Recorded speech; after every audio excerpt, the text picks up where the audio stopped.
it comes at a very expensive cost. And that's the problem. I mean, someone mentioned earlier about life expectancy, in the black community, black men on average live, 7 years, less than black women. So you end up having this societal norm where, most nursing homes or skilled care facilities are filled with women, Yep. right? For that same thing. So it's hard to quantify the cost, but if you want to know what the cost is, go try to buy some life insurance. They'll tell you the cost because Right. actuaries very very rarely get it wrong. Thanks. So when you think about trying to put a title or an amount of money on what the cost of the internalized stress is, the health issues, the lost families, the broken relationships, I think we also have to be cognizant of the fact that it's okay to say I'm wrong, and it's okay to agree to disagree. Oftentimes, in a lot of friendships I have, I don't agree with a lot of things our friends do all the time. But we, Including this one over here. yeah, I mean that's a whole other session to itself.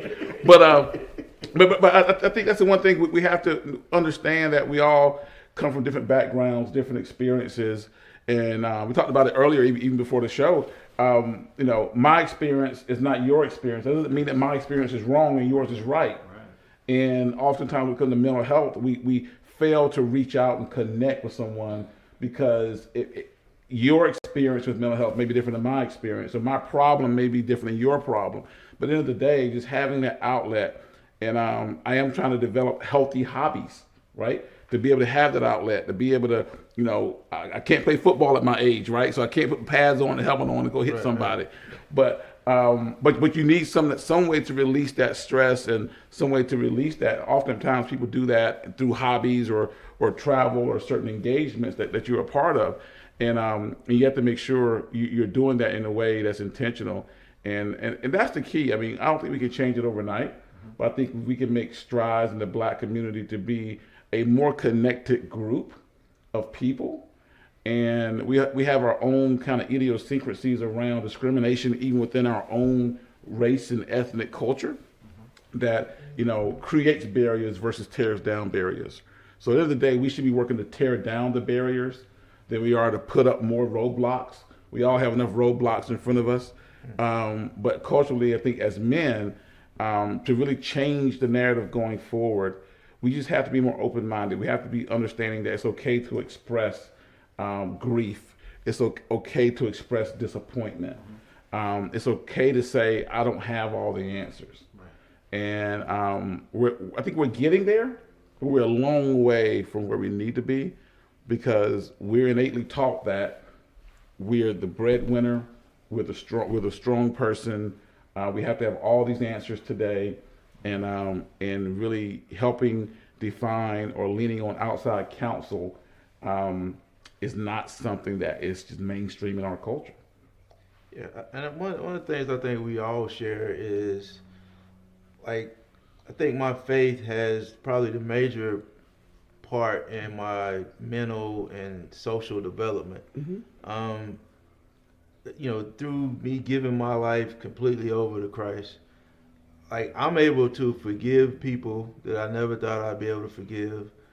I'm able to move past situations that I didn't think I was able to.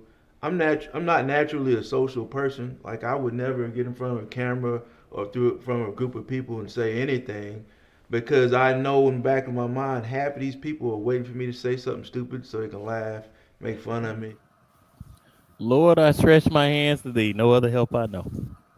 Good evening, everyone. Welcome to Higher Definition Radio, year 18. In the as we round in that corner, just want to say good evening to everyone in this area. So much death and destruction all around us, and man, I'm just thinking about so many people that we know who have lost loved ones. Don Johnson with her father, Antonio Michael with his sister. His sister was put to rest, laid to rest yesterday. Um, and I've heard of someone I know today who passed away at church earlier today. And man, we never know, right? Right? We just never know when the good Lord is going to come calling, and the thing of being ready. getting ourselves in a position when we're ready has to be it. And just want to say good evening to everyone and hope everyone is having a safe and productive Sunday and focusing, my favorite time of year, Christmas. And just to let everybody know, Hallmark Christmas started yesterday, in case you were interested. The Christmas cake cookies are out officially. Thank you for the people who was taking pictures and sending them to me. Let me know the stores had them. I just want to say thank you for that. Thank you for all of that. Love and support around this holiday season. And I know everyone doesn't smile and think about the holidays the same. Some people have lost loved ones. Some people are depressed during the season. But you can hang around me. I promise you, I'll get you in the Christmas spirit right away. And with that, I'm going to say good afternoon. Fred, how are you, sir? Good, good, good. Believe it or not, we've had a box of the Christmas tree cakes for about 2 weeks. The grandkids came down this weekend, and the box is empty. It's gone. And I honestly will buy maybe 3 or 4 boxes between now and Christmas, and I'll probably eat them all. Man, you don't want to know how I do damage to them things. And I even bought the candles to help curb my appetite from eating them. So I have the Christmas tree candles that go with them, and it smells just like that. So if anyone wants to know, I'll let you know where I get those candles from, and they smell just like it. And you can enjoy the holiday season right along with me.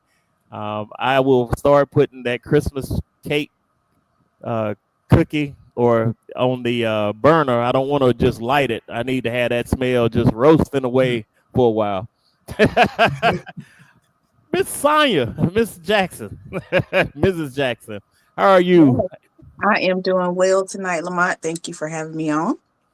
No, this is your first time, but you do a lot of work behind the scenes for Higher Definition Radio. We want to say thank you You're for welcome. the people who look at our website. That is Sonia. For the people to look at a lot of our flyers lately, that is Sonia. And a lot of the background guest info log stuff, that is Sonia's work being displayed. I cannot take any credit for that.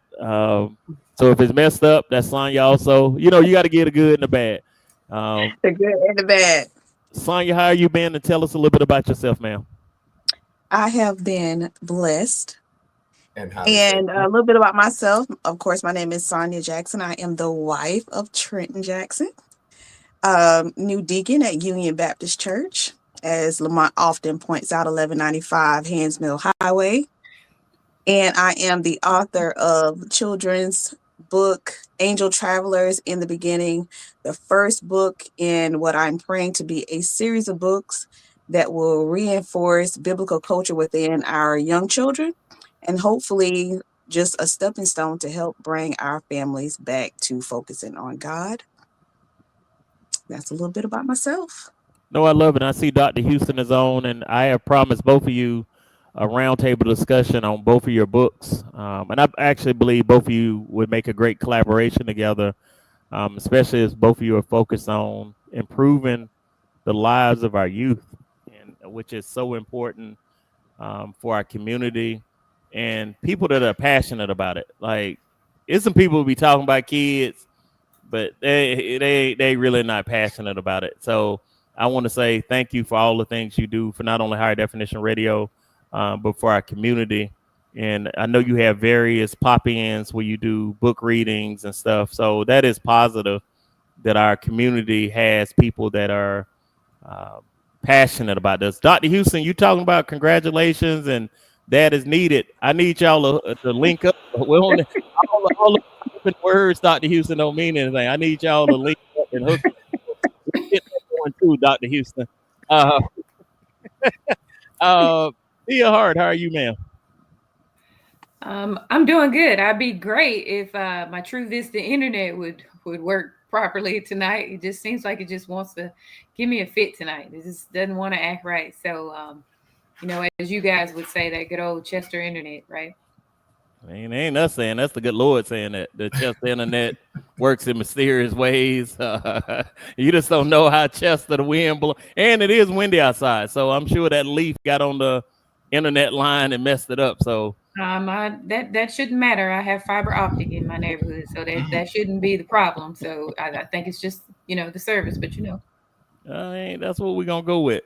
We're I do want to give a shout out to Pastor Ed and Faith Connection Church last night that I was able and Tia, your son RJ, was able to help feeding at Bethel Men's Shelter last night, and then it's a joy to do, and I want to do more of it. And it'll go into our topic not only for the holiday season, but people are in need like all year round. Like the last thing, and Everett will say this, who does a lot of work with our unhoused or homeless community. The last thing homeless people need on Thanksgiving is a turkey. Like that's the last thing they need, a frozen turkey. Like we need to be good stewards and helping year round. And I was glad and pleased to help Pastor Ed and his church last night and represent Higher Definition Radio. And we have some more dates scheduled throughout this year, and then we're going to try to pull this off next year also. And thank you for all the people that's reaching out saying you want to help and support also. And I'll put the Amazon link. Dr. Houston, you always a dollar late. What they say, a dollar late and short. A day short, a dollar late. No, it ain't too late, Dr. Houston, but I need you on top of this and promoting it too, Dr. Houston. Dr. Houston, don't start off this way tonight now. We're going to have a good show. Okay. I got to intervene in here. We're going too hard on my friend, Dr. Houston. We going in too hard. I'm going to need you to back up, take it easy a little bit. We're going in too much on Dr. Houston. I got to come in. I got to come in like Wonder Woman with my sword, like cut this out real quick. Let me stop. Thank you, Dr. Houston, for your support. Jimmy Dixon, when I get that White Shoe Baptist going, you're going to be the head deacon in charge, sir. Don't you worry. We having a powerful show tonight on It's Better to Give Than Receive. And in the same vein and same topic, talking about giving and the people with giving and true, pure hearts. Fred, just talking about this topic, what are your thoughts, sir? Well, mine, I tell you, it is so wide ranging. And I know that tonight we're going to kind of cover it from different angles. Giving from a place from a pure heart is few and far between. It's just it's so hard to see it today. And I spent some time on social media, and the thing that just chaps my hips, and I hear old people say that I have no idea what chapping hips mean, but it chaps my hips when I see people that will go to a gas station, they have their iPhone out, they have money in their hand, and they're going out, giving to let everybody know that they've given. I just think that's such, especially as believers, I think it's such a slap on the face. There are so many scriptures that we can talk about. I say so many, I don't want to over embellish. But I think about the scriptures in Matthew that talked about how when we give, we're to do it in secret. There are times when even in my own household, now I'm not going to do anything crazy. If my wife tells me, hey, Fred, I felt led to give X, Y, and Z, I'm not questioning at all, because my wife would give you her arm before she gave you her purse. That's just how she is. So if she tells me that she helped such and such because they were going through a financial difficult time or whatever, I'm not going to question it not in the first slightest bit. And I think that as couples, we should do that. However, I don't feel that it's necessary for us to go out and publicize what we're doing on an individual level. And let me even say this, and I'm gonna shut up. Like even with Pastor Ed and Spirit of Liberty and and other churches, ministries that are going out, like I get it, man, I get it. I think we should get out there and let people know what the church is doing, and people should know that the church is active and they're engaged in their community. And even asking, churches collaborating to pool our resources. Like, man, I'm for that all day long. Sign me up for that. But giving just so that I can show other people that I've given, that's where my heartburn is. And I see more of that from the world than I actually do from the church. And I will say that I think the church is doing a wonderful job in doing the work that God has called us to do. No, that's amazing. I'm going to go to Sonia next when we're talking about giving and giving of not only our time, our resources. When you heard this topic, what were your first thoughts? I would say I would very much so in line with Fred on when you're giving, let's give in secret, giving from a pure heart. I think that's something that we all individually need to do a self-evaluation of whether we're giving to the church, whether we're giving because we see someone on the street in need, we're going to the gas station, or we going to McDonald's and we see somebody there. You know why you're giving it. So are you giving it so that that person can thank you? Even an internal praise, um, a slap on the, a pat on the back is not a good place to be giving it from. You're giving it to meet that need. You're giving it to be the hands and feet of Jesus. Um, and it burns me up as well, Fred, to see our fellow brothers and sisters online. You're recording people in their lowest moment, what could be their lowest moment.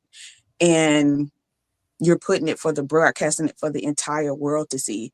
Now, that person, I'm sure in that moment may be grateful for it, but if they ever get out of that situation, they looking back on that, that's going to be like, man, the entire world saw me at my lowest. So that's one of my challenges with anybody that I'm talking to. When you're giving, you're giving, give it, but you just make sure that you're doing it for the right reasons. No, and I think a lot of people, when I give acts, they want to put my name on something. Don't put my name on nothing, on nothing. And I say that for two reasons. One, takers don't have no problem taking. And when you're a giver, especially if you do it with the right intentions, some people will take advantage of you over and over and over and have no breaks on stopping. Tia, what are your thoughts when you first heard this topic about it's better than give than receive? Or that just the internet got her. Well, while she's fixing, let me try. Now, one of the things you said, you don't want your name on anything. No. I will say, like from a business perspective, there are times where my business will go with a partnership and we'll sponsor something. I will do it for that purpose. I don't have, and maybe I'm wrong, and hopefully someone will kind of set me straight. But as an individual, Fred does not need his name on anything. But if my business is helping to sponsor something, absolutely. No, I know there's definitely tax reasons why we donate and give. That's why most churches give you back that nice letter at the end of the year to let you know how much you've given to the church. I'm still of the same vein that I'm good. Like, because I want to check my own motives too, right? I want to still feel free to give, even if Higher Definition's name is not on it, Rashford Investment Group's name is not on it, or Lamont Rashford's name is not on it. Like, I would rather, for me, try to give when I can. There's things that sponsoring, like we sponsored the Trojans football team this year, and I think that's a good way to get your name out there. But homeless shelter, stuff like that, I'm good. I'm just glad to help. T, are you good now? Well, that just the internet is. I think so. Okay. Go ahead. Yeah, it's horrible tonight. Like, this might be the worst I've ever seen it. But to Fred and Sonia's point, I think it's very important that you're not giving in a manner to where you're trying to receive the accolade. Like, when you're giving and you're I'll say helping and supporting, you don't want to catch people at their lowest moments. You also don't want to be out there highlighting or I call it triumphing over someone else's despair, right? You just don't want to be out there taking praise and taking gratitude and pats on the back for, someone that can't. And they might be, really down and out. And I was looking this up earlier and I found the scripture, Hebrews 13:16. And it says, and do not forget to do good and to share with others, for which such sacrifices God is pleased. And so I feel like the key in that is, you're sacrificing something of yours, something that you would hold on to or something that you might need when you're out here helping and you're giving. And I say that scripture is a good one because if you're just out here willy-nilly giving just to get, congratulations, praise, and the pat on the back, I don't feel like there's any sacrifice in that, right? There's no sacrifice in that. You're doing it because you want something back. You want something in return. But when you're going the extra mile, you're making that sacrifice for someone else. It's like God making the sacrifice on the cross for us so that we could have a better life, so that we could have everlasting life, right? And you try to, when you're trying to relate that and bring it back to the church, you just don't want to be out here, making light on somebody else's hard time. I know from a nonprofit organization standpoint, we do our prom drive every year, and I get requests all the time for gowns and things like that, and other things. You won't see me post that. You won't hear me ever say names. You won't ever hear me talk about those people or those things, because I don't feel like that's important. I don't feel like it's important. What I do feel like is important is that people know that Gemstones is out there to do those things, but I don't have to be tied to it personally. My name, like Mont was saying, like you were saying, my name doesn't have to be tied to it. You don't ever have to say thank you, Gemstones, or thank you, Tia, for any of those things. Just knowing that I was able to help and God provided me the extra to be able to do that means more to me than anything. Let me ask you this, Fred. One of the things I struggle with is balancing being used at times, or feeling that you're being used. That sometimes the same people will ask the 10 things of the same people just to get 10 different things. Not that they really need, but they want to pull it from every possible resource they can. Do I need to check myself if I feel like I'm being used, or still give because I'm giving with a cheerful heart? No, I think that we need to use discernment in our giving. I think that we can set ourselves up to be used and to be mishandled. And I'm gonna stay on track, but I'm gonna put a pin there to say stewardship. Even though you may have the resources to help someone, you still have to use discernment, because again, if you know that they're mismanaging the resources that God has given you, it really could hurt you from helping the person that really needs it, that really needs what you have. So I think that we do need to check our motives for giving. We also need to ask questions. Like, I know I can say this without saying too much. I know at our ministry, at our church, we don't mind. There's not a second thought that goes into whether or not we're going to help someone. But we do have SOPs, we do have policies and procedures in place before we just cut a check to any person that comes in with a sob story. And it's not that we are trying to be funny. You will never, ever, ever hear our pastors on the pulpit saying, man, we had to help Fred out today with his light bill. And y'all pray. We just not doing that type of stuff. But I just think that if we are truly being good stewards over what God has given us, we would ask questions, and we would even check to see if this person is using the resources that we've given them for the purpose that they asked for it. I just think it's reasonable and not asking too, especially if this is a reoccurring event. I just think that sometimes my help might be telling you no. And put a pin in that, Fred, because I'm asking Sonya this question, kind of a takeaway from it. Even discernment, Fred mentioned this great word, discernment. I see Minister Bowler put it in also about discernment and wisdom. And Minister Bowler, I need you to speak up on this part too now. So does that apply to the church? Do we need to apply discernment when we overextending ourselves in the church? Sonya, what are your thoughts there? I'm going to say yes. We need to apply discernment in all things. If you're giving of your time, if you're giving of your resources, and the church is not being a good steward of what you are giving, then I would say, one, that conversation need to be had. I wouldn't say just step away from it and just stop altogether, but that conversation needs to be had to let them know that what you're putting in and what's coming out, it ain't linking up. And then we need to have a serious conversation about moving forward. What does this look like going forward? Because the most precious thing that I have is my time. Mm-hmm. And I only get so much of that every day, and I'm not promised tomorrow.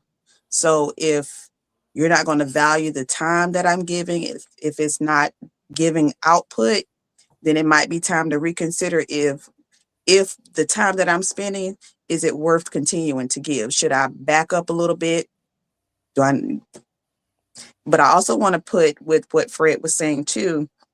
One of the scriptures that I had conflict with earlier in my life was 1 Timothy chapter 5. But I don't think that's your scripture. Is it No, my that Not ain't my. taking care of your family. Oh boy. Yeah. Ooh.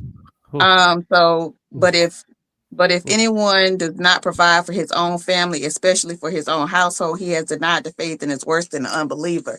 But I had to come into that discernment and wisdom and asking God, hey, I got to be a good steward too. So it has to balance. You can't keep giving and giving and giving until you run dry and they have the same opportunity as you do and they're not using it wisely. You can't keep bailing them out, because you bailing them out might also be you not being in the will of God. God may be trying to teach them a lesson, but you keep bailing them out, so they're never going to learn. Let me go to Tia, but Sonya, put a pin in that. I want to come back to that because that is a powerful scripture. But Tia, is it a such thing as giving too much? Because we're saying it's better to give than receive. So does that mean I need to go all in at the church and neglect my house, neglect my spouse, neglect the kids? Because I'm all in now. You know, that's the scripture. I'm all in. What are your thoughts? Well, I think all in is all in to a point, right? We can all be all in to a fault.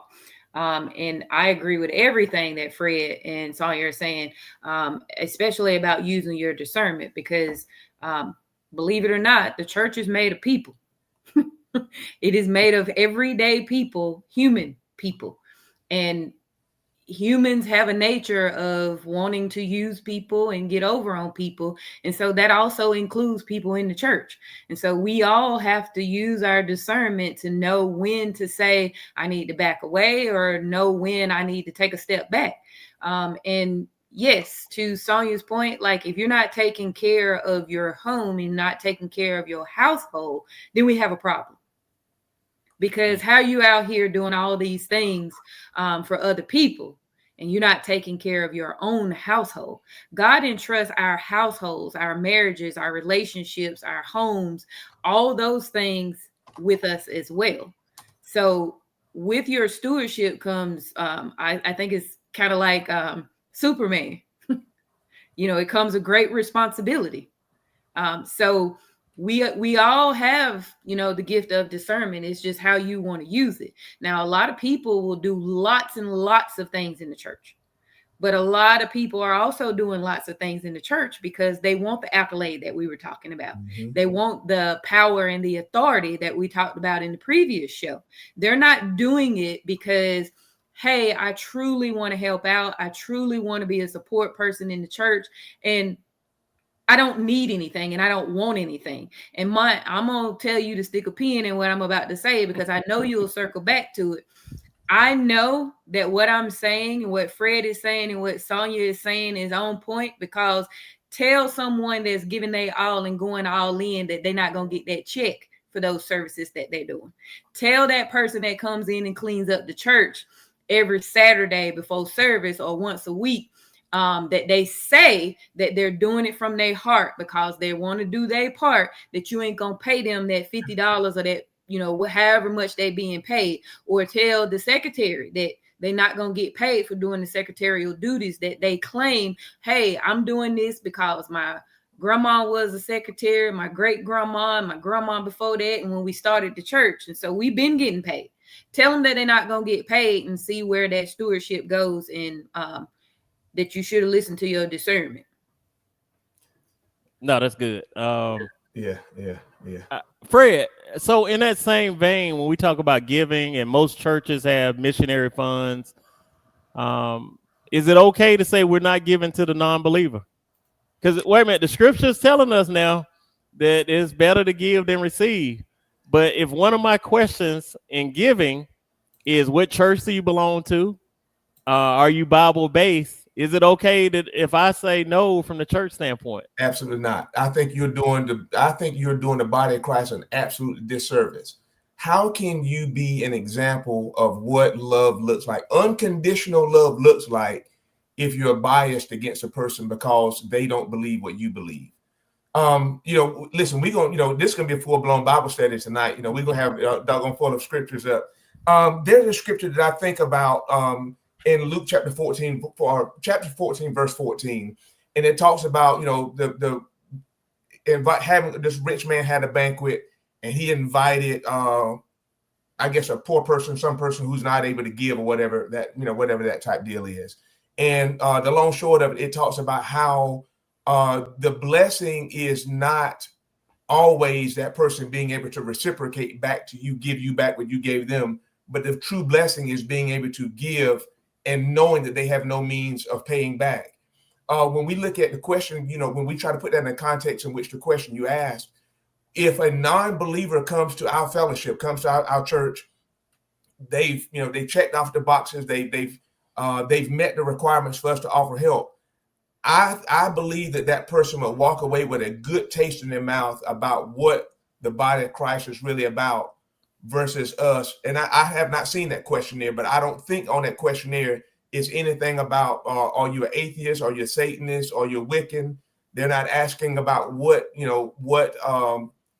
last time. Like, we're just not doing all of that. There are things that we need to know for accounting purposes to make sure we're going back to being a good steward.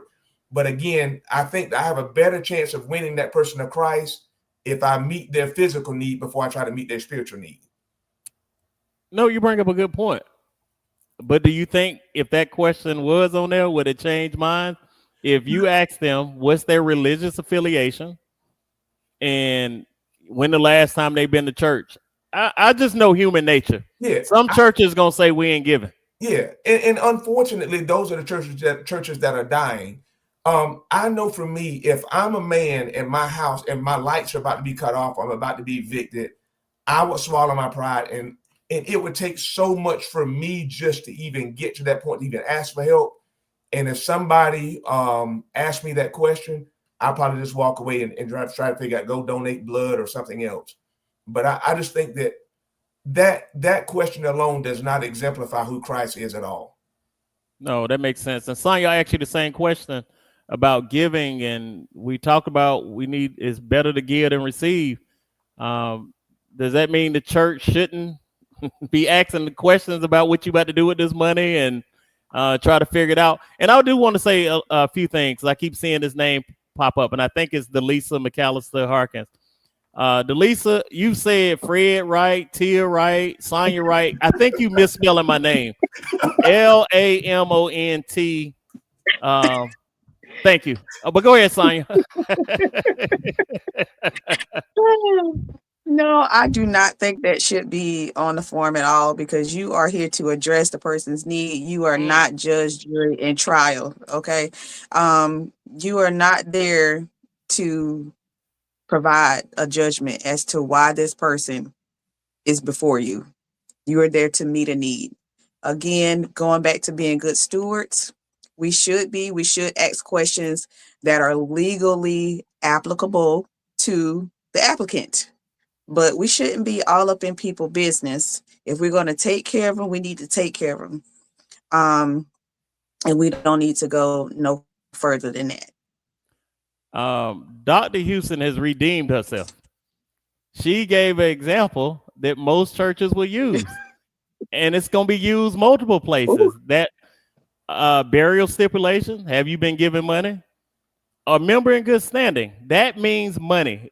I don't care what church you belong to, that ding, ding, ding, ding, or have you been tithing within this period of time? So if the church is based on biblical principles, man, this seems a little off if we asking people, like, for instance, if I don't have any money and I'm showing up to church praising God, I'm just on hard times, if it comes time to vote, if it comes time to make exercise anything as my right as a member, I can't do it because I haven't been tithing. Tia, how do we balance these two? So I want to try to break this down as simple as I can without being as blunt as I can be, right? So one, I think to answer your question, yes, if you put certain questions, the questions that you're saying on a questionnaire or a form and you ask that before giving, yes, that would change people's opinion about giving and how they give and how often they, the frequency and that. Absolutely, it would change. And that's just being real, right? So we all know that that's going to change. However, and also being real and transparent, the church, and we've all, with the exception of Sonia, the rest of us have agreed in previous shows, the church is also a business. Like Fred says, there's SOPs, or in terms, there's policies that people have to follow. There's bylaws that churches follow. There are rules in place so the church can continue to pay bills and take care of business. And like I said, tell some of these people that you can't pay them. Asking questions when someone comes to you and says, hey, I can't pay my light bill. I'm having a hard time. I lost my job and you need some help. I don't see any problem with someone coming to the church and saying, hey, I need money. And they openly say, I need to pay my light bill because I lost my job. I can't, I don't know what I'm going to do. I don't see a problem with that. Now, for me, it is me using my discernment. If I'm a trustee in the church and Johnny done came to me for 6 months saying that he can't pay his light bill, and Johnny done got a new job and he done got up at the church and he done testified, not for me to judge at all. But I'm talking strictly from a business perspective. It's none of my business at all if Johnny can truly pay. But from a church perspective, those questions will be asked and they will be discussed on should we continue to pay Johnny's light bill. And Johnny just pulled up in a brand new Mercedes. I'm only telling you that these are the conversations that will happen behind closed doors about on month 7, are we going to pay Johnny's light bill? Because they're going to say no, they're not going to pay Johnny's light bill. Now, personally, someone come and ask you for something, I ain't asking you what you gonna do with the money. You say, can I hold, $250? I'm not asking you what you doing with the $250. If I got it, I'm gonna give it to you. You could borrow the money. Where we draw the line at is when you say, hey, can I borrow $250 and I'll pay you back next Friday. Next Friday comes around, I don't hear from you, I don't see you. And then next time you ask, I don't bring up the money. I say I don't have it. You didn't keep your word and you didn't do what you said you were going to do. But we're talking, that's just me personally.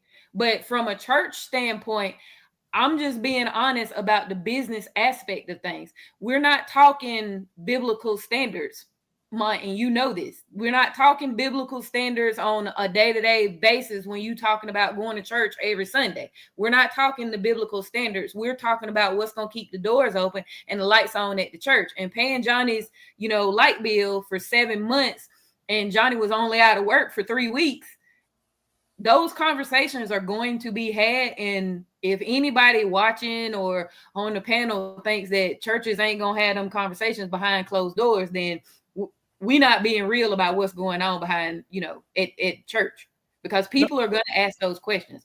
I 100% agree with Sonia. It's no one's business, but for church operation, it is. Well, Tia, I was going to say that it is everybody's business, especially when you're dealing with everybody's money.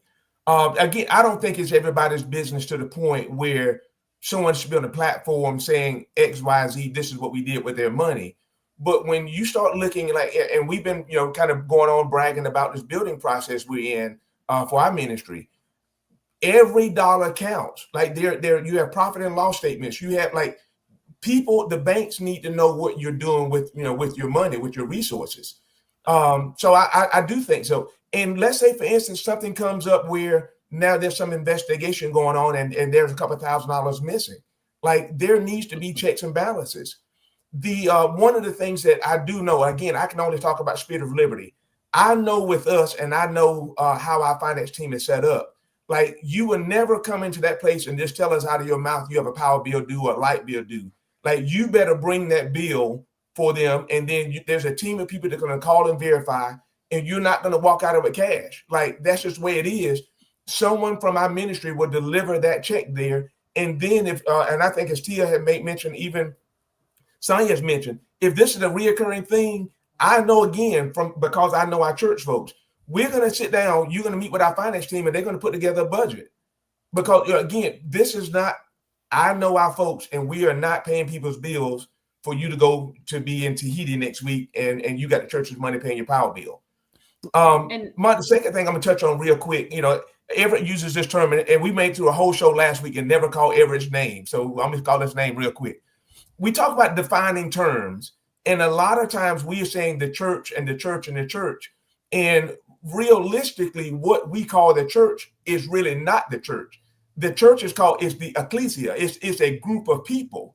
That building that we associate, that we assimilate or associate in or gathering, that is not the church. That building, according to the SOPs, the policies and procedures, the bylaws, according to the bylaws, you have to be at church so many Sundays per month in order to be buried there. The church bylaw says, you need to be a member in good standing to be buried there. And even though from a personal perspective, I may not always agree with that, but I think for continuity and make sure it's even across the board, I think it's sometimes best to have those policies and procedures. And that way it just takes feelings and emotions out of it. It's just business. I will say this, and the show was not designed to go down the church rabbit hole because that's a deep one. But most churches are not structured. If we talk about missionary and the work that Jesus did outside the walls, to Fred's point, most churches don't fulfill that. I would guarantee you the biggest budget of a church is not their missionary fund. It is something else supporting within inside the church, whether you're talking about salaries, whether you're talking about maintenance, but it's usually not the missionary part of the church. And that comes back to a structure. I see Tennell Jones put that checks and balances are important, about better than give than receive. I can tell you one of the worst conversations you can be a part of, and I'll come back around to this on this one, Fred, is the thing that Dr. Houston brought up about burial, about people not being a full member of the church or hadn't been there in a while. Because we got to be honest, all of us going to die. Yep. So you're either going to be cremated or you're going to be buried somewhere, and somewhere has to have a service or service type for you. And if you're not affiliated with a church, let's say your mama is faithful, been going to this church for many, many years, and you have not, that is a tough call for a church to make. And I'm sure a lot of sad. So Fred, let me go to you quickly on this. As a mortician, as a person that's a minister in the funeral industry, have you been a part of some of those tough conversations? Because the Bible says it's better to give than receive. The church should be able to give. And it is, but I'm gonna go right back into your bylaws. Yes, but the problem we have, Lamont, and the reason why I would stick with my guns on it being for church members and those in right standing is Uncle Pookie and his cousin and all them that don't go to church anywhere. They will take up the whole church's burial space. And those people that have worked, those people that are labored, and those people that have paid for that building, they paid for that land. When it's time for them to transition and be buried, they have to go elsewhere because you're going to pay. You are going to pay to be buried somewhere. And I would rather my parents who've been a member of this church, who've given their tithe, if you believe that, if they've given their offering, if you believe that, they've given their general claims, like they've done everything they were supposed to do to be ensured a burial place there. Let Pookie and Ray them Let them go down the street and be buried and pay 800, 1,000, or 2,000. And there's no love lost. And again, if it's done that way across the board, everybody understands. Go ahead, Sonia. It looked like you had your finger What up. I wanted to say with that, yeah, I feel like in some instances people can be robbed of their burial spaces, because what if they're, for instance, a homemaker?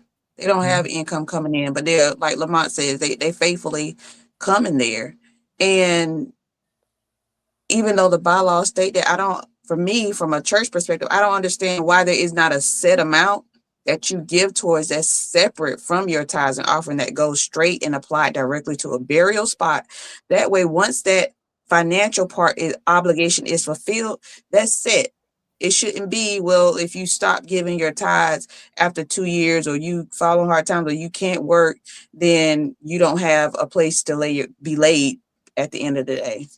But that's just my personal opinion. No, I think we're failing on so many different levels from the church standpoint about for our resources.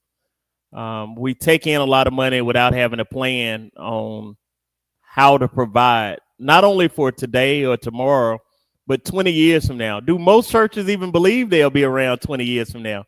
Or is there a plan financially, spiritually, to be around 20 years from now? And I can tell you, I hate to say, most traditional Black churches don't have a plan, because if you had a plan, it'd include your youth. It would include making sure our youth are part of this growth plan, and how do we get the youth back into the church. We're talking about it's better give than receive, and we're talking about just the overall pressure sometimes it is to give. As a person that gives, and I can say I give frequently and never want any accolades, but some of that is guilt that I might be doing better or perceive better than people I grew up around, or people in certain circles that I might socialize. So I feel like it is my obligation to help. Is there a such thing as kind of remorse giving, Tia? Absolutely. I think there absolutely is. People feel like they owe people something. They feel like they are obligated to give and provide certain things, because they feel like they're doing better, and so I need to give more and I need to do more. But a lot of times that doesn't have to equate to $1 a month. It doesn't always have to equate to $1. It could, be your time, the service that we're talking about. But like I said earlier, when you're talking about the business side of things, people are always going to equate that. Well, you could just give, a couple $100, or, we'll take a check and things like that. So, you have to keep that in mind. And I'm trying to keep it on the, we're all human side of things and answering the questions. But I mean, I've been a trustee before, so I know some of the conversations they get had behind the scenes, and a lot of remorse giving happens. I think a lot more than we will ever, lead on, and a lot more than people will ever admit. They think they're doing better than certain people, and so they do spend a lot more time. Maybe they're going through something and they feel like they should be giving more time or even more money because they've been absent, or because they feel like, if I do more now, I'm going to be blessed more, in life. I won't be, feeling so bad about it. A lot of people have that guilt syndrome.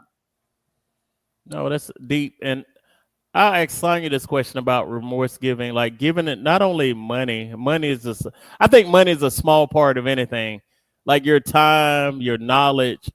Is there a such thing as remorse giving that can easily backfire on us? Yes, I agree. There is remorseful giving, because even if it's coming from a place, well, I didn't always give my time to the church, or I didn't always have it to give. So now I need to make up for it. And even thinking back to, well, I didn't pay my tithes this week, so let me pay double this week, or let me, you're giving out of a place of trying to make up for what you have either done or have not done. Or even with your time, well, I don't have a X amount of dollars that everybody say I should be giving, so I'm going to overexert myself from a time perspective, which can also negatively impact your family perspective, because you're giving so much to either volunteering or to the church that you're forgetting about the people that's at home. No, and Fred, I know you deal with a lot of churches and you deal with a lot of different things in the line of work you've been in your life, sir. The mortician, funeral home, business as a whole, motorcycle hearse, minister. This over giving. You know, some people out here flashing what they give. Well, you know, I gave, you know, you talking about y'all's building fund. I don't want to put you on the spot. Union Baptist Church on 1195 Hands Mills Road does not have a building fund. So if you're looking for a church home, please come join Union Baptist Church at 1195 Hands Mill Road. And DeLasia, McAllister, Harkins, you can say, Lamont, you're right. Just putting my name up in bold letters didn't count to say I'm right. But Fred, the overly giving people, how do we rectify that? How do we balance that? I let the Lord deal with that. So you know, real quick plug, you know, we do a kingdom expansion. We don't necessarily do building fund, you know. Oh boy. Yeah. That's just the no way. But again, one of the scriptures I thought about when you start posing the question was Proverbs 10 and 22. It tells us the blessings of the Lord make us rich and they add no sorrow. So if you're giving, and I will say this, I have not questioned anyone's, I'm not verbally, let me say that because that's a lie. I have looked at somebody like, yeah, he's doing way too much. He trying to, either he's doing it out of guilt, he or she, they're doing it out of guilt, or they're doing it out of attention. And if either of those are your motive, you will look back and probably wish that you would not have. You like this. Think about this for Tia. You know, we kind of grew up in the same community. You remember back in the day when they had $100 lines, $50 lines, you know, $20 lines. Did you all see that type of nonsense in the church years ago?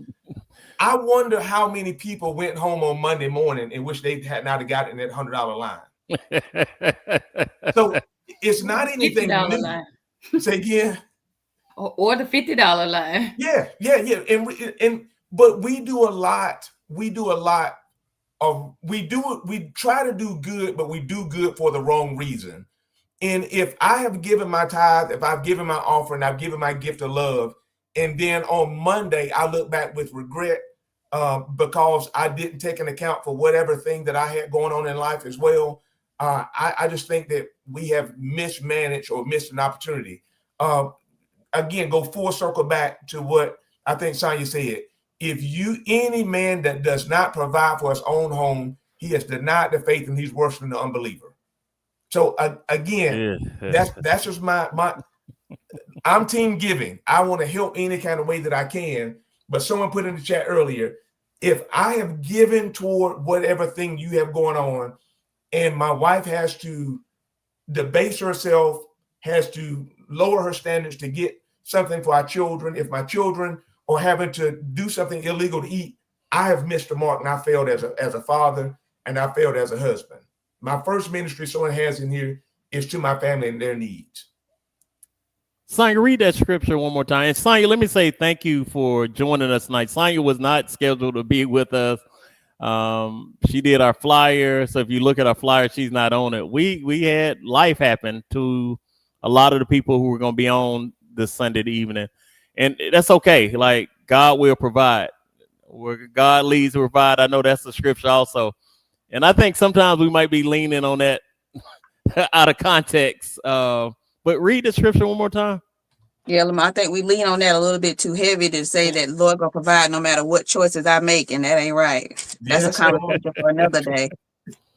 So 1 Timothy chapter 5, verse 8.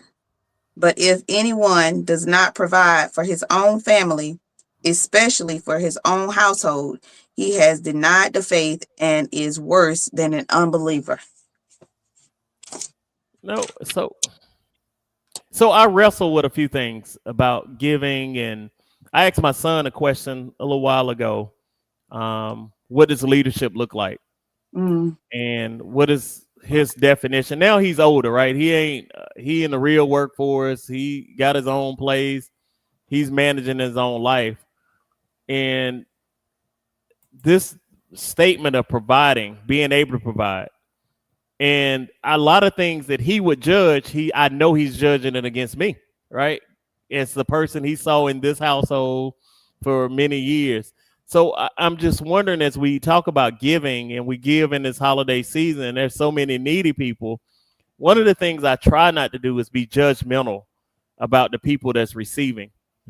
Yesterday at the shelter, we saw a lot of different people in a lot of different circumstances.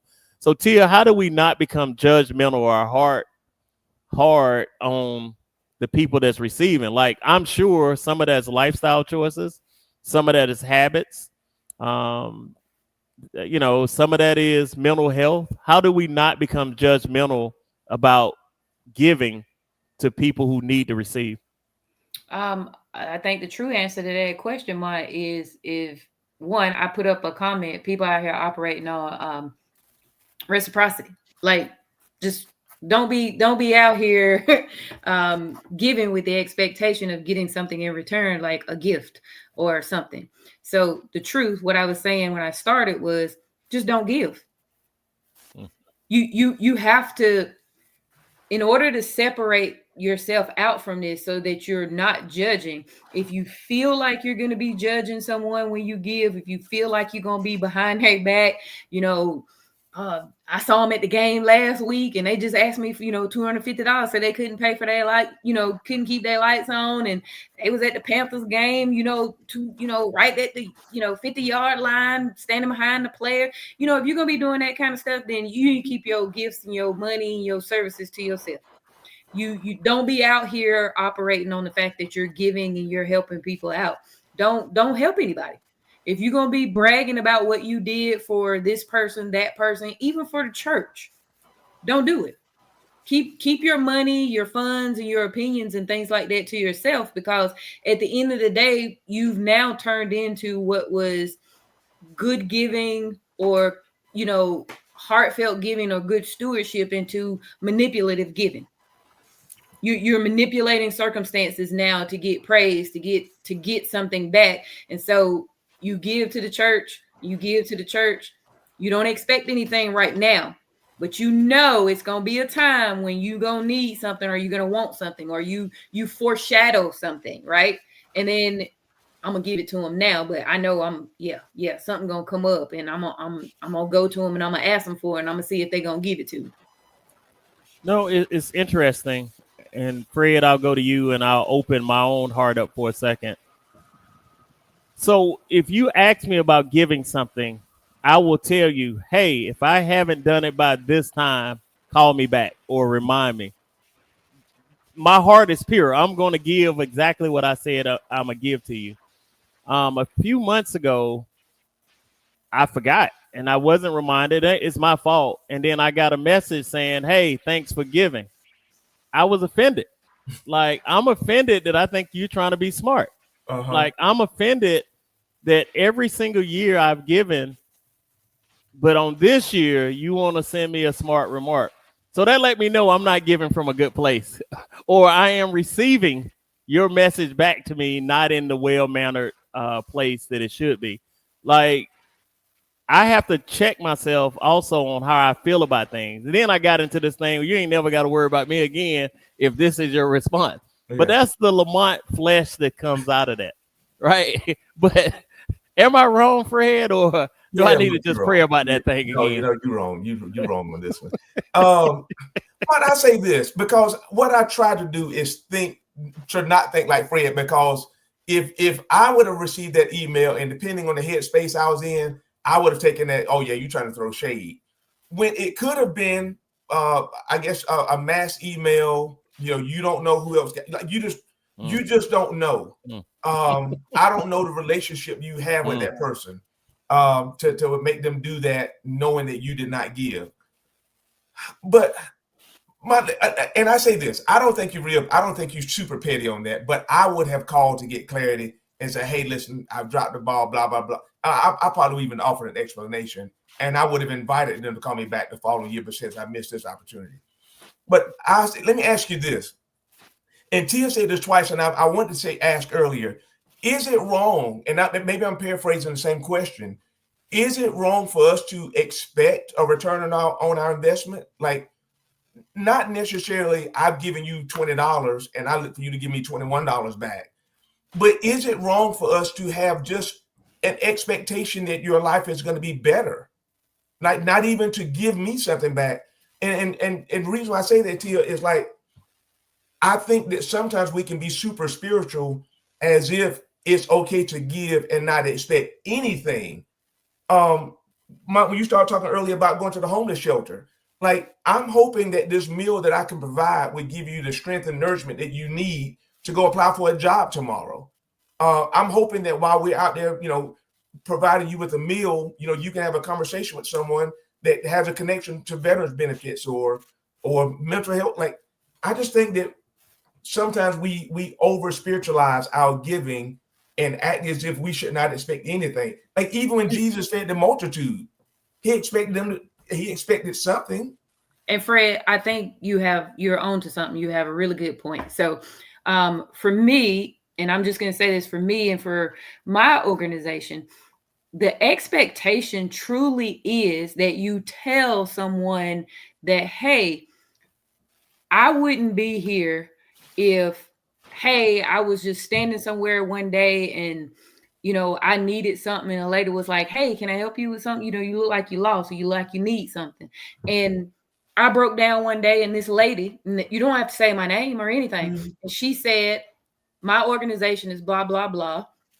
Give me a call tomorrow or let me call someone to help you right now and get you somewhere or get you what you need. And you got that person somewhere, right? And they got what they needed at that very moment. You didn't give them any money. You just gave them some service, some conversation. You connected them. You facilitated them getting what they needed and getting to the right place. Mm-hmm. So in my mind, you're thinking at the moment, nothing will come of that, right? Mm-hmm. Nothing. It's just that you help. And you're thinking the blessing is in what you did. God is going to bless you for whatever it was that you did for that person.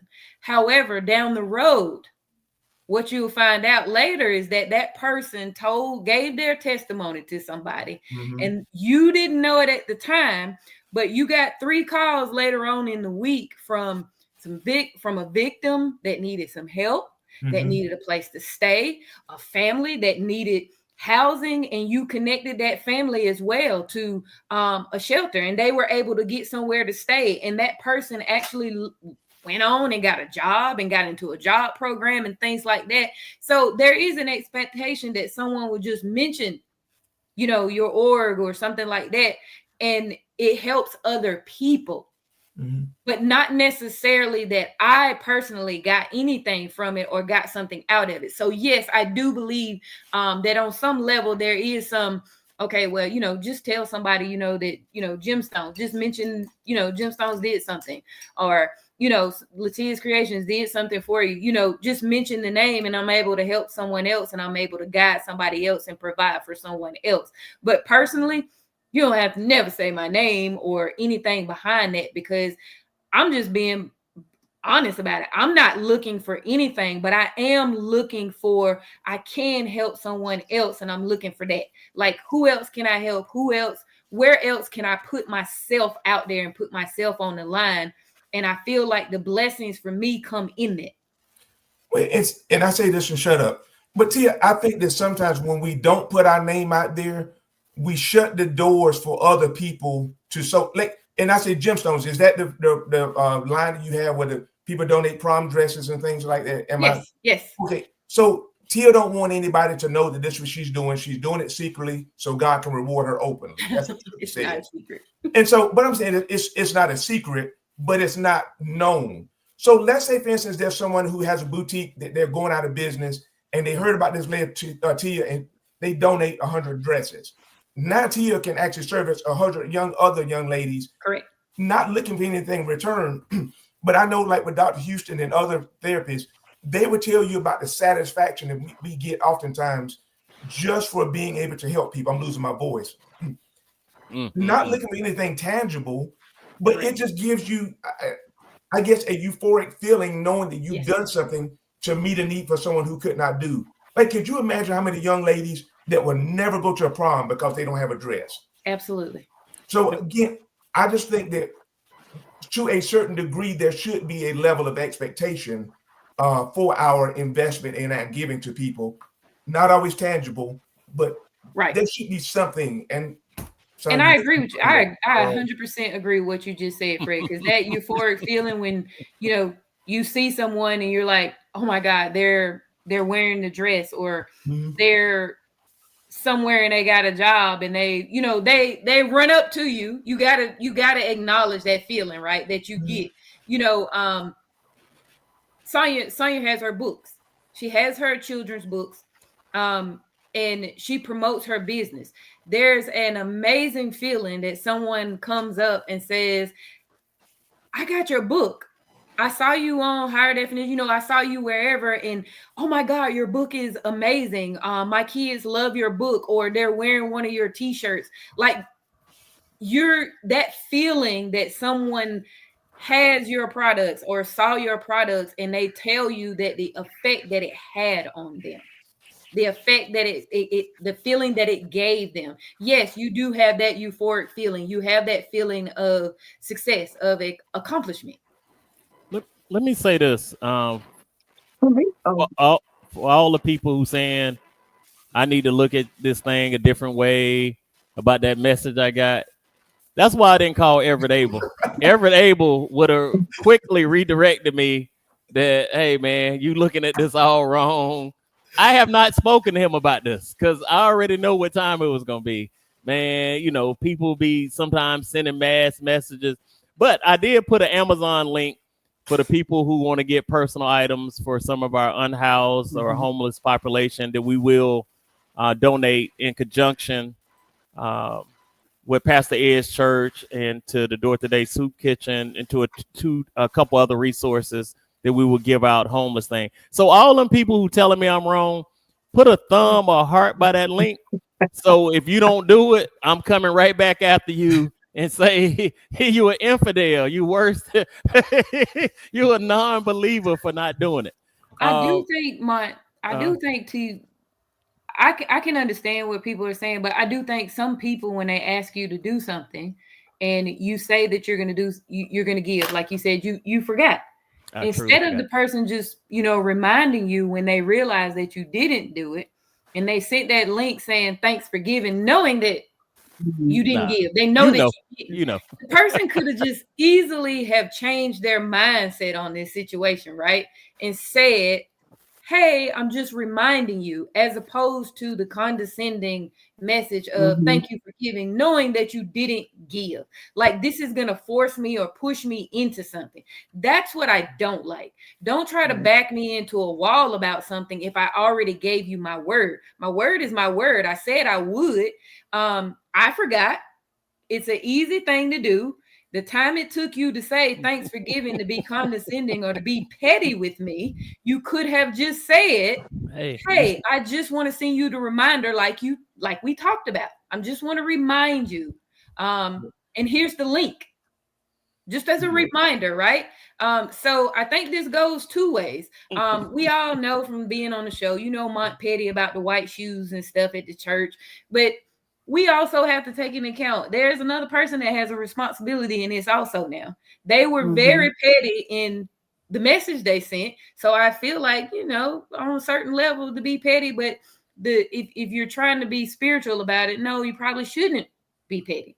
Dr. Houston. But they did know. And to answer your question, Dr. Houston, they did know that they have a list so they can see and they know who donated and who didn't. But they knew. They had reviewed the list and they knew that he didn't give. They did. Oh, let me say this. And just to be honest about it, I got a message too. Wow. I got a message too. So if we're just being transparent, I understood it because I also got a message and the same thing. But see, I didn't do what Mont did. I didn't get upset about it. I just called the person up. I was like, you know, I didn't give. Why'd you send it? Let me say this. Constant contact. I'm almost 50 years old. A few more months, I'll be celebrating the big 5-0. You can't guilt me into doing anything. Only person that can guilt me into doing something is my daughter. My daughter can guilt me into anything. Everybody else, you way, or my mama. Everybody else is way down on some list as far as guilting me. I want to switch gears, and I want to thank everyone who's watching and joining. But please look at the link I shared, and we will put it out more and more spaces because of this very reason. People feel more cheerfully giving during the holiday season. Even though y'all gonna say you don't believe in Thanksgiving, you don't believe in Christmas. You know, Jesus wasn't born on the 24th, 5th. You know, I'm gonna hear that whole story. But people feel more cheerfully giving during the holiday season. Sonya, why is that? Now we're gonna give 1,000 reasons why we shouldn't be, but why do people feel more giving and outgoingly during the holiday season? Oh, I don't know if Sonya heard me. Oh, Sonya I did might have. not hear you. My internet. Can you Oh repeat Lord, that one more time, please? I'm gonna go to Fred, and then I'm gonna come back to you. Fred, why do people feel more cheerfully giving during this holiday season? I don't want to be Debbie Downer or Doug Downer. I'll say that. I know people that they're not necessarily doing it out of being cheerful. They're doing it out of from financial purposes. This is last quarter. Mm-hmm. They need, they have to spend X amount, and I know this for a fact because I was with a guy. He had to spend X amount of dollars by the end of the year, or he's going to be taxed on it. And that was his whole purpose behind doing what he did, as it relates to giving and sowing and that type deal. You do have a lot of people that do it because I guess they do it during this time of year. It's because that's the only time they're asked to give. With again, I'm gonna go back. All the church I can say anything about is Spirit of Liberty. I can't talk about Union or Faith Connection to anybody else. One of the things when we first started out several years ago, we would always go. It was called the Weekend of Giving and Giving Thanks, and we would go out to the women's shelter, men's shelter, and things of that nature to feed. And what we've actually started doing is spreading that out over the course of a year, where I'm women's group are going out, our men's group's going out. We're doing things quarterly because we have noticed that November, December, there's a lot of food waste. You have 5 churches out there at any given time doing the same thing, and nobody's communicating. So again, and I'm not saying that somebody's wrong because they're doing it now. Everybody has to has to do what they feel led to do. We have just decided that it's beneficial for us and for a good use of our resources to spread it out over the course of a year and not just this time of year.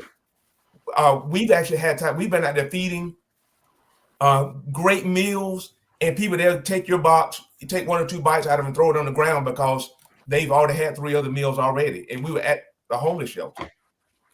No, let me say this also. I want to thank everyone as we rounding down to this one question before we wrap up. I do agree with Candace. It's all around us. The feeling of cheer, gladness, the lights are dancing, the smells in the stores.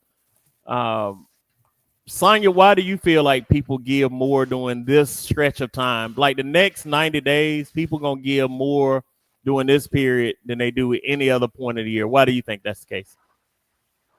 Guilt. I think a lot of it is guilt. I haven't given throughout the year. I haven't stopped thinking about myself at all throughout the year.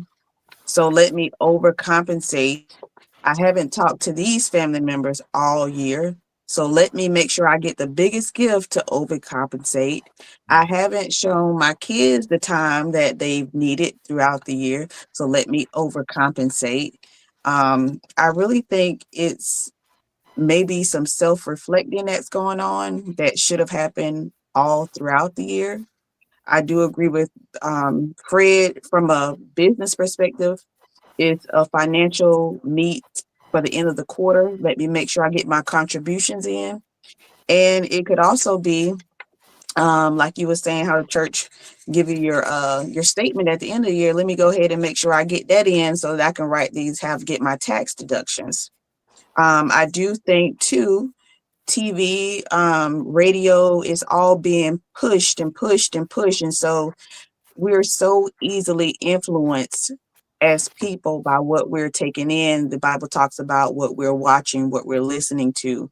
All of that is being promoted very heavily around this time of the year. And so it's at the forefront of our mind, which is why if this is the forefront of your mind throughout the year, you won't have to wait until this particular time of the year to sow. You won't have to wait until this particular time of the year to give. You don't have to wait this particular time of the year to bless other people, because you will be so self-aware of you'll be doing that self-awareness, as scripture teaches us, that you will have that desire to do that all throughout the year. You won't be so easily influenced based on what the culture is doing this time of year, because Jesus will be holding you accountable every day.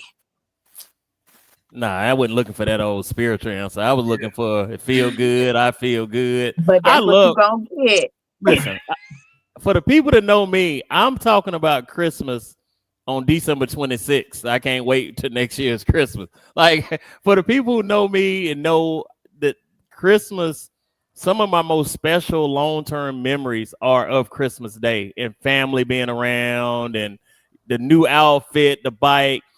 I know we're gonna say Jesus' birthday. I'm with that, but I feel special during that time. I want to be around family. I like the cooking part. I like make people laughing. Tia, why do you think people give so much in Lamar, doing this holiday? everybody didn't have that though. Yeah, I can't worry about them at that moment. I gotta think about me. Oh wow. Go ahead, Tia. Well, first of all, I want to say, and I was looking this up, about 62 to 75% of all Americans plan to make monetary donations or other types of donations during the holidays. Only about 15% actually give during this time. Only about 15% of them actually devote, exclusively to giving this time of the year.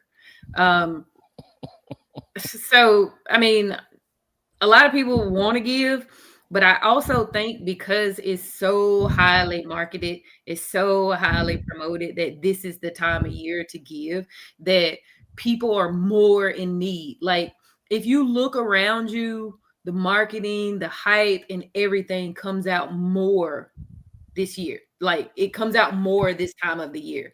So as Halloween winds down and we are really getting into what people call the fall spirit, you'll start to see more and more ads for giving, coats, food. You'll start to see more and more giving for people in different categories, people in different situations. You see it more now as we near the end of October and going into November, December. You'll see more advertising for giving than you ever see in any other time of the year. Like, the promotions are just unreal. Like, the marketing is like, it's hardcore marketing.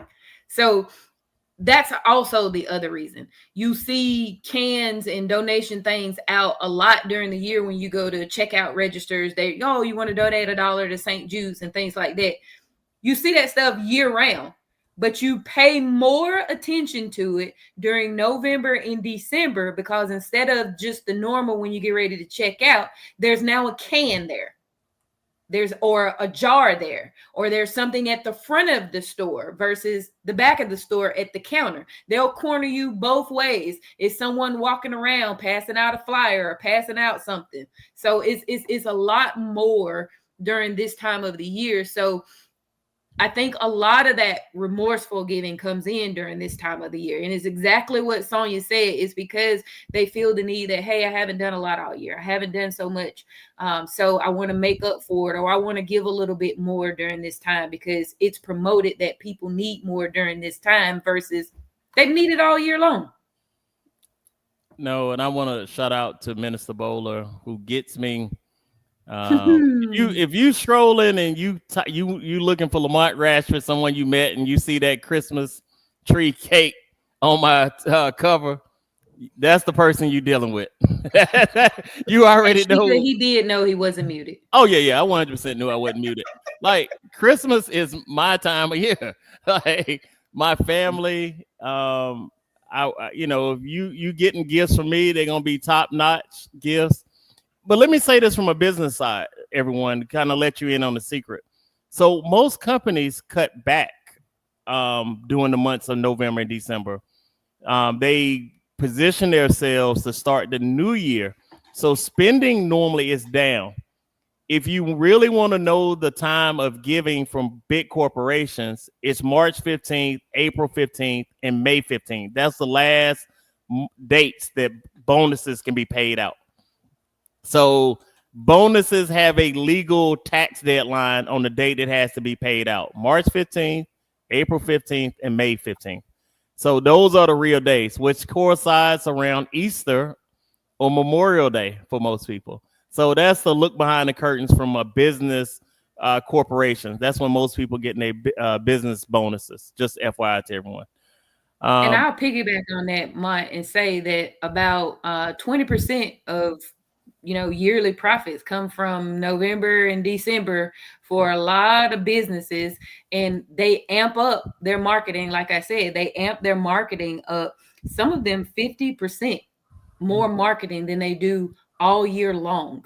Yeah, and I know we're talking about it's better to give than receive. That stuff that you finna see in Walmart shelf, Target shelf, that stuff was made in April or May of this year. If not, carryovers from last year that they couldn't sell, they bring it in this year. So I know we get in the holiday mood, but corporations stay in the holiday mood to make sure they capitalize on this. I want to thank everyone for watching and joining us tonight. Just for me, talking about giving and having to check my own motives at times. And we didn't even talk about to being on the receiving end. I am uncomfortable receiving things from people, whether it's friends, whether it's family, even if it's simple as a compliment. I am uncomfortable with that. And that is a show beyond itself that we can talk about. But I want to go around again, and I'll start with you, Minister Fred, who's mentioned Spirit of Liberty too many times. So let me bring up Union Baptist Church, located on 1195 Hansmill Road. If you are looking for a Bible-based church, if you're looking for a church to worship in, our services start at 10 a.m. on Sunday, 9 a.m. if you want to come to Bible study. But go ahead, Fred. Any final words? Yeah, mine. It's definitely a good show. A lot of twists and turns. The thing that I think so much about that I did not get a chance to share that I want to leave with the audience tonight is I do what I do because I realize that I could easily be. I have been on the receiving end where I needed help, needed assistance, and it's not anything that I'm ashamed of at all. Oftentimes, I will lead a conversation of talking about the times when I struggled to pay my mortgage, when I was working 2 jobs, 7 days a week, and even going to homeless shelters. It truly breaks my heart because I realize that I should be there. I very well could have been there, and I should have been there. So I go more so out of gratitude that I'm able to be there to help someone who just didn't get the break that I had. So I'm grateful, and it always brings me back to that place of humility. When I think I've arrived, I realize that many of those people, they deal with mental illness and drugs and all this other stuff. But some of those people are just like you and I. They own businesses, they had families, and they made one poor business decision, and they lost it all. So I think that when we keep our mind on the main thing, don't base how we feel about these people based on how we see. I think we'd be better off, if I said that correctly. No, thank you for that. And thank you, Dr. Houston. Just when I was praising you, you come back with something. State, federal agencies are not what I'm talking about. Corporations is what I'm talking about. Their fiscal year. Never mind, Dr. Houston, because Tia going to say I'm doing too much again. Dr. Houston, I'll be glad when you connect with Sonia because I think y'all have similar synergies in the things she's trying to do. I know you can really help her. But Sonia, any final words on our topic? It's better to give than receive. Or just the internet. My final thought tonight. Oh, you want Tia? I couldn't hear you. No, go ahead, Sonia. Okay. Go ahead. I'm sorry. So my final thoughts is tonight is really just stay humble. Stay humble. Check yourself. It is better to give than receive because that's what the word teaches us. That's what the word instructs us to do.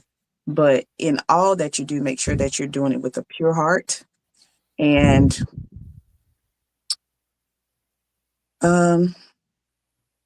Just don't get caught lacking with God, because that's who has the final authority. That's who has the final say. And at the end of the day, it's not myself. It's not any of us here on this panel. It's not your pastor. It's not your deacon. It's not your husband. It's not your wife. It's God who you're going to have to answer to. And for those of us who are in the churches, let's make sure that we are leading by example and being good stewards of what we've been given, and that we are giving and being a part of our community with a good heart. Thank you, Sonia. Thank you for joining us last minute. Thank you for completing Higher Definition. Thank you for the work you do in the background. And I'll ask you, once the show goes off, if you'll put the link on how to get your book into the chat or into this link, so people watching on replay, please support. It is holiday season, and if you're looking for a great stocking stuffer, a great read for our youth, and some of y'all adults need to be reading this too, because some of y'all are way off too on these things you be quoting. So thank you for doing that, Sonia.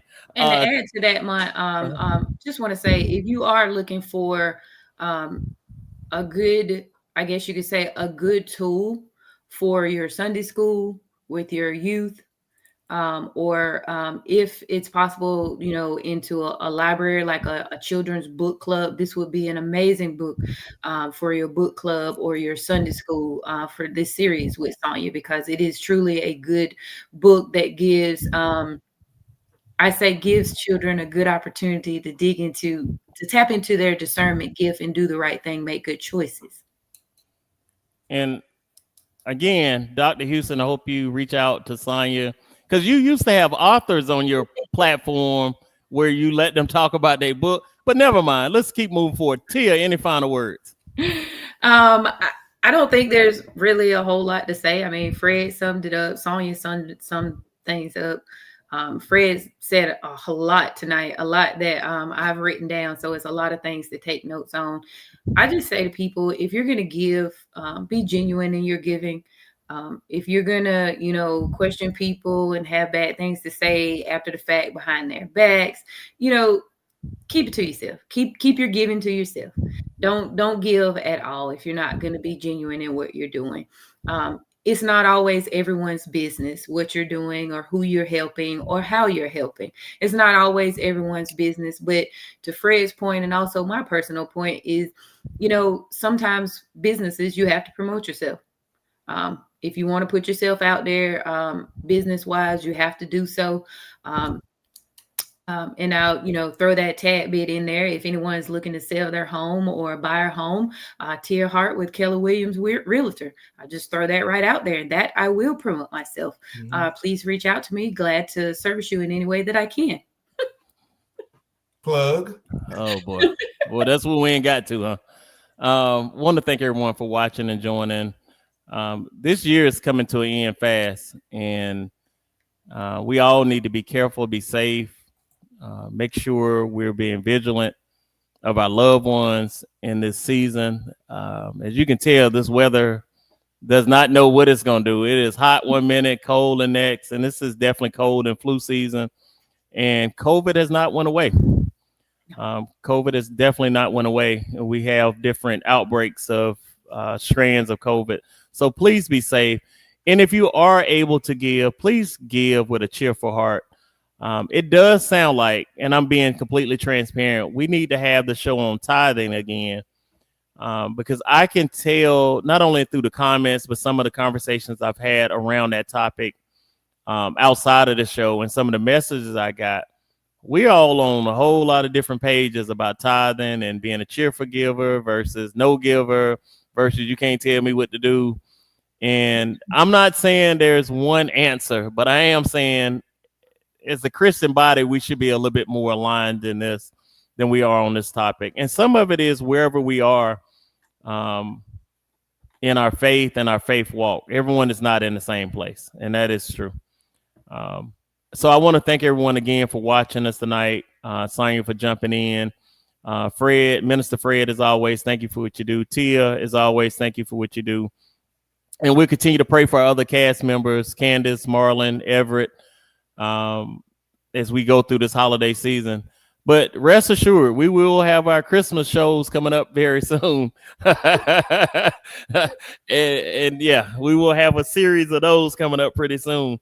And also in a couple weeks, we will have Women in Politics. We have 5 amazing women again that will talk about women's in politics. I think that's the 2nd of November.